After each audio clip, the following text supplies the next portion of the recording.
vote. Pursuant to Clause 6 of Rule 818, further proceedings on the amendment offered by the gentleman from Florida will be postponed.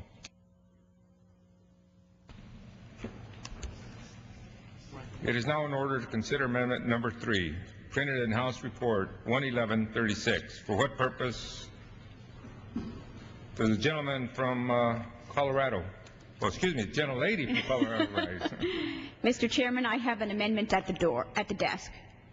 The clerk will designate the amendment. Amendment number 3, printed in House Report number 111-36, offered by Ms. Markey of Colorado. Pursuant to House Resolution 235, the gentlelady from Colorado, Ms. Markey, and a member opposed will each control 5 minutes. The chair recognizes the gentlelady from Colorado. Thank you, Mr. Chairman.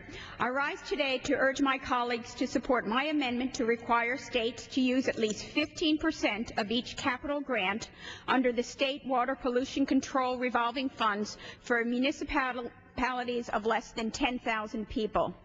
The State Water Pollution Control Revolving Funds have been a successful source of capital for wastewater treatment projects. The state revolving funds receive federal money in the form of grants.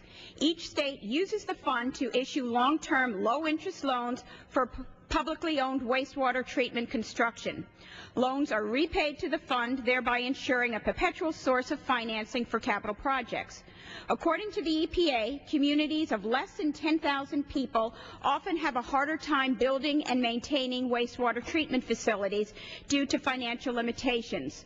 This leaves small communities at a disadvantage for keeping up to date with water quality standards. In my district, the town of Brush, Colorado, population 5,500, has a wastewater treatment facility that's 44 years old. While this facility is currently meeting water quality standards, it is in need of an overhaul to replace fatigue equipment and stay ahead of ever-changing water quality standards. Replacement of the wastewater treatment plant is likely to cost Brush between $16 to $18 million. With a median household income of $31,000, the town of Brush simply cannot afford to finance the project with the rate increases alone. Brush is seeking funding through the State Water Revolving Fund program. The needs of Brush are not unique to small communities around the country. The town of Ray in Yuma County, Colorado, needs to expand their current wastewater treatment facility. This project is projected to cost up to $5 million. Ray has a population of 2,300 people with a median household income of $29,000. My provision would help small communities like Brush and Ray have reliable access to capital loans to sustain their long-term water quality goals. The 15% requirement would be in place only to the extent that there are sufficient projects in need of funding. In dry states like Colorado, where every drop of water is accounted for, it is important that rural wastewater treatment facilities are given the funding they need to ensure water supplies are safe.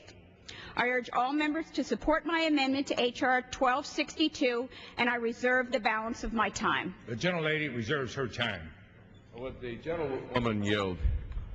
Will the gentlewoman yield? Yes, I yield. We accept the amendment. Gentleman from Arkansas? Would ask the gentlelady to yield. Will the gentlelady yield? Yes. Yes, I'll yield. Yes, we also do not oppose the amendment. Thank you. Gentlelady from Yes, Colorado. I would yield to the gentleman from Maryland. How much time? For as much time as he may consume. How much time do you have? I'd like to thank the gentlelady from Colorado for yielding. I rise in support of the Markey-Cradaville amendment because this Congress needs to do more to ensure that rural communities receive an equal share of the funds needed to protect our environment, reduce pollution, and provide clean water. Of the top 15 clean water fund priorities in Maryland, 8 of them are located in my district, the 1st District. Of those 8, 6 serve municipalities with populations under 10,000. Despite the relatively small populations, these small towns play one of the largest roles in protecting the Chesapeake Bay, our nation's largest estuary, with a watershed spanning 6 states and 64,000 square miles. By increasing the percentage of funds set aside for rural communities from 10 to 15%, we are taking a giant step forward in the repair of aging infrastructure, improvement of failing septic systems, and prevention of nutrients entering the Chesapeake Bay. These funds